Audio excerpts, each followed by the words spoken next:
Okay, I thought I would show how I do a little sketch to begin an ATC, like some of the ones that I do with the little barn scenes.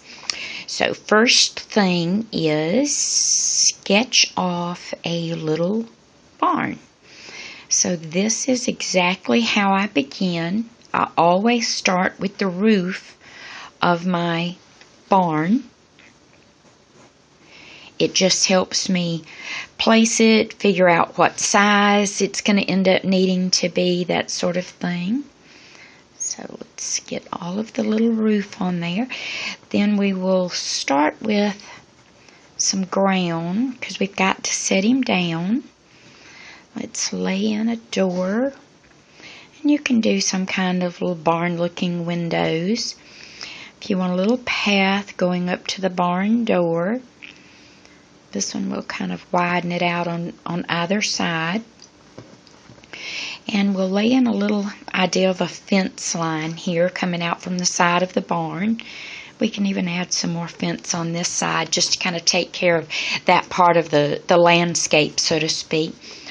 The top tree line I like to be very loose with, so I don't really even draw a hard line for it. Most of my hard lines are just for my barn or whatever little structure, and then maybe where my fence posts are going to go. The rest of it is just kind of sketchy, and I just do this just out of my head, just what I see when I kind of close my eyes and think of a barn. We have so many old ones here on the farm, I can just imagine what they looked like back in their day. Okay, to give a little more depth or perspective for the background foliage, I don't like to have to do a whole lot to the trees. So this is going to be a top tree line, but then what I'm going to do is I'm going to come in with another shorter tree line. And then for these trees back here, just like in the painting demo that I did showing the little barn scene, I just like to take and give an idea of hit and miss branches, tree trunks, that sort of thing. So you don't have to worry about a whole lot of realism, but it's just enough that you know, and it lets the viewer know what is there.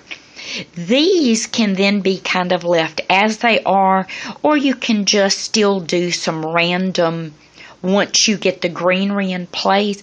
I like to actually come back and do the little trunks in kind of a wash of brown so that I don't have to worry about a whole lot of coverage. Okay, and I've got the little ground laid in.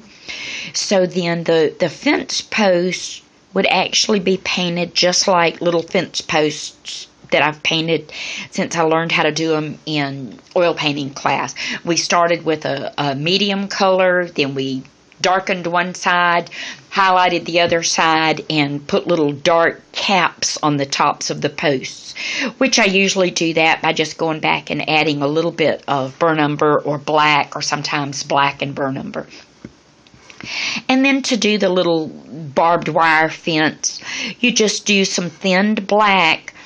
And the idea is not to have such straight lines, because old rusty fences are not straight, and so you want to give the illusion of the little bit of movement, and then you don't have to worry that you didn't have the fence wire exactly even with something else, so you're kind of faking it as you go.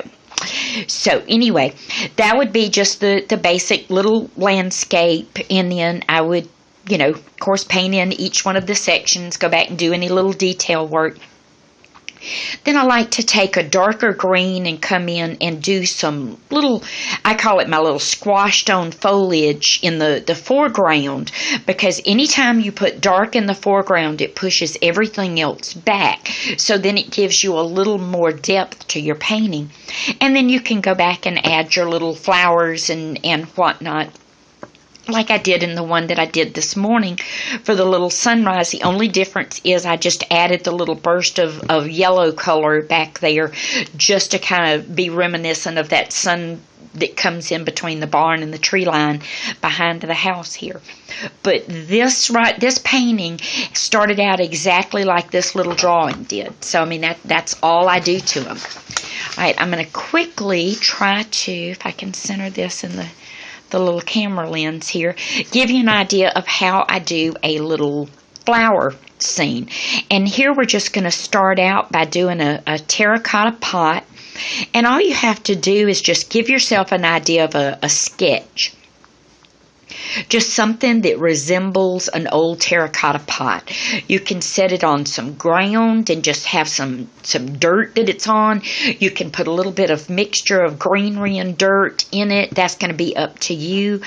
Pull you in some foliage, and then decide which kind of flowers you want to paint, and give yourself an idea of those types of flowers. I love to do little cone flowery looking flowers, so that's kind of what these would be.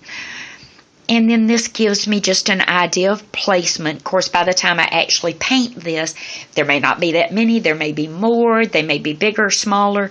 But this just, excuse me, gives me an idea of exactly what I'm wanting to do once I start that particular ATC. Of course, I would do some sort of background to it. I wouldn't just start on like a stark white ATC. This is just to give you an idea.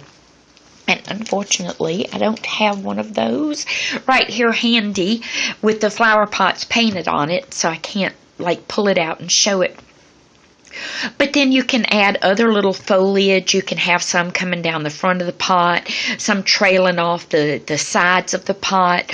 Whatever you see, just kind of close your eyes and imagine a little pot of flowers, and then open your eyes and just quickly draw that, sketch something out. That's what's so nice about the 2.5 by 3.5 or the ATC size, is because you can then take your own little drawings, sketches, doodles, and enlarge them to paint them on bigger surfaces.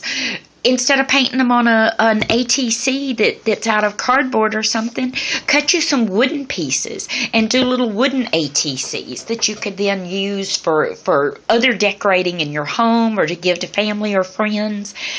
That's just another idea that I wanted to share. Thanks.